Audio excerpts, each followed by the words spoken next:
When you finally decide to pay off your debt, you want that debt to be gone immediately. But there are a few ways to get out of debt that will actually leave you in a worse financial situation than where you started. So today, I'm warning you about some of the worst ways to pay off debt so you can steer clear of these common mistakes and do it the right, effective way. Now, before we jump in, make sure to subscribe and share this episode with a friend so they can avoid these traps as well. All right. The first mistake I see a lot is shuffling debt around. So listen, you're not addressing the root issue when you're doing this. And a lot of people just move their debt around because, for different reasons, and we'll talk about those. But the point here is that just because you're shifting numbers around doesn't mean that your behavior is changing. And always remember, when it comes to personal finance, your behavior change is what's going to take you into the future long-term of winning with money. It's not going to be the math. It is you and your behaviors and your rhythms and your habits around money. So when you're shuffling money around, you're just prolonging the issue by just taking on different kinds of debt. So there's really 5 ways people do this. Number 1 is debt consolidation. And so it sounds great because, again, people go after the interest rate and they say, well, we can consolidate all your debt in this lower interest rate. And while mathematically that's great, what ends up happening is a lot of these companies end up charging extra fees. And sometimes if you don't pay in the right way and the payment plan and all of it, you get yourself in a bigger mess. And so you're putting a third party into your financial life, and you don't need to do that because, again, the interest rate isn't your issue. Your issue is the idea that, going into debt and then now paying it off. And again, debt consolidation, the only time I would look into it is with student loans. And that's about it. Because again, people use debt consolidation with other types of consumer debt, but they don't address the issue. They're just addressing the interest rate. Next is a personal loan. So again, we've seen this a lot where people go and just take out a big loan and they consolidate all their debt into a personal loan. Now, there are a few exceptions to this option. We see some situations, but overall, again, I would not choose this path because, again, you are now taking on another loan, even though all the other loans are going into that loan.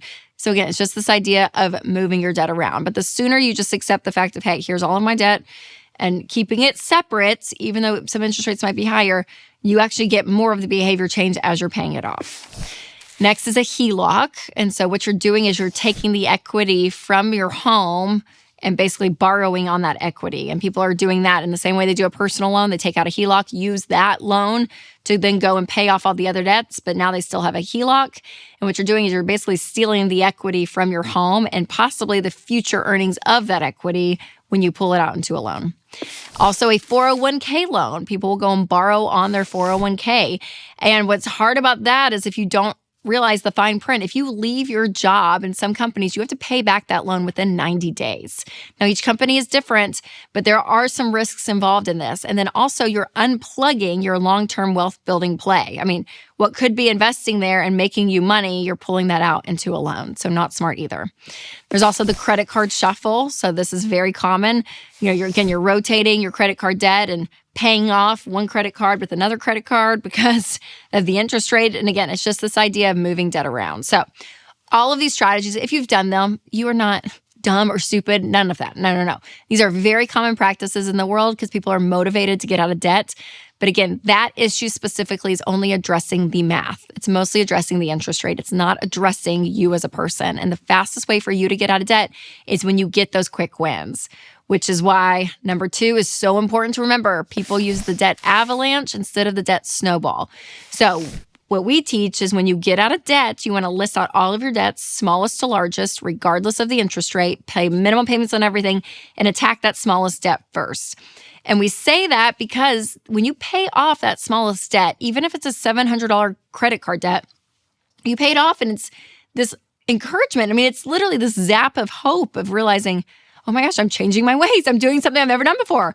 We paid it off in full. We've never done that.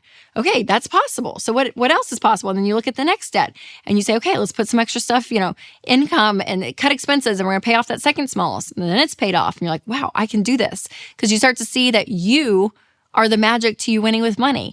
And those early quick wins is huge for behavior change versus the debt avalanche would say to list out your debts by highest interest rate to lowest interest rate. So again, you're attacking the math side, not the personal side. So mathematically, that would be correct. But overall, again, it's going to take a smaller effect because you don't get as much hope in your system and in your life when you're trying to pay off the highest interest rate. The third way to not pay off debt is debt settlements. And so what ends up happening with a lot of debt settlement companies is they just tell you to stop paying on your debt because they want it, to go all the way down and go into collections, and then they can step in and possibly get you payment plans and different debt levels and all of this. But what happens is it completely trashes your credit. It puts you not in a great financial situation. And again, it's kind of one of those can be a cop-out type industries where they really do prey on people that are struggling. And when we see people and talk to people who have a lot of debt, they want to jump to one of these companies because it feels like they can help me. But as soon as you realize, okay, I'm the one that can solve this problem, I can do this, then you realize you don't need these companies and you don't need all these tricks. You can just do it yourself, which is a beautiful thing. All right, before I share the rest of my what not to do list, I want to tell you about one of our sponsors, Delete Me. I saw a headline recently that really caught my attention. 1/3 of the U.S. population's background info is now public. So for 115 million of us, data breaches mean that our info is out there for anyone to find. And this is stuff like our names and addresses, phone numbers, and more. And this is why I love Delete Me, because they find and remove your information from hundreds of data broker websites that will buy, sell, or trade your information. So take control of your online privacy with Delete Me. Individual Delete Me plans start as low as $9 a month. Sign up today at joindeleteme.com/Rachel for 20% off, or just click the link in the description. All right, the number 4 thing not to do when you're paying off debt is not making temporary lifestyle changes. So always remember, with money comes in and money goes out. And these are 2 angles of money that to a degree we can control. So the outgo is huge. And people that continue to live the same lifestyle they lived as they were going into debt are not going to see a lot of progress. But when you say, hey, what if we just did scorched earth? We did nothing, sacrifice a major for 9 months, for 10 months, for 18 months, whatever it is, and not go out to eat, cut subscriptions, anything that is not really food, shelter, utilities, transportation, insurance, or childcare, let's lower everything. Then you're going to see progress, because that's going to mathematically create margin for you to have extra money to throw at the debt to get out of debt faster. But your lifestyle is going to have to look different while you're paying off debt. Number 5 is not giving while paying off debt. So this is kind of a controversial one, but it's one of these things that I just think is really important. It's not talked about a lot, but when you are looking at your overall financial picture, the rhythms and habits that you create, regardless of where you are financially, are going to take you long-term where you want to go. And giving, I believe, needs to be part of your financial picture because of what it does to you. We can talk about math and interest rates and investing and all this stuff, and that's all really great. But you, the person that's handling your money, your motivation around how you handle money and what you do with money is everything. And so that's why money can be vilified, because a lot of people see people with a lot of money and they're mean, rude, and shallow, and they're oh, I don't want that. Look what that money did to them. But the truth is, money didn't do that to them necessarily. There was a part of them that was always that, and it continued to magnify with money, because your character and who you are in the process is going to be everything. And I don't want money to be a sense of an idol for you or something that completely ruins your life, because it can for a lot of people.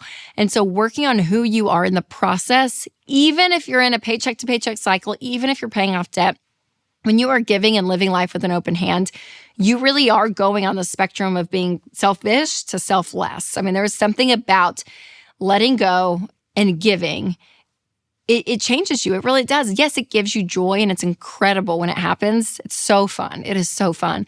But also what it's working in you is everything, because as you're growing and building wealth, I want that to be magnified. And if that's not there at all, there's nothing to be magnified in that area. So be giving regardless of where you are financially. Now, one tool I would recommend if you are trying to get out of debt and stay out of debt is a great budgeting app, and my favorite is EveryDollar. because you'll see that budgeting is something day in and day out you're going to be looking at. You're going to be keeping track of your money, know what's going on, and be able to plan, especially if you're getting out of debt, finding that margin. So having a great budgeting app to help you is everything, and EveryDollar is my favorite. I'll put a link down below and check it out because you can actually build your first budget for free. Now, if you want to keep avoiding these kind of money traps, you'll definitely want to check out my episode on the financial trend that's robbing you blind coming up next. Or if you're listening on podcast, click the link below. All right, you guys, remember to take control of your money and create a life you love.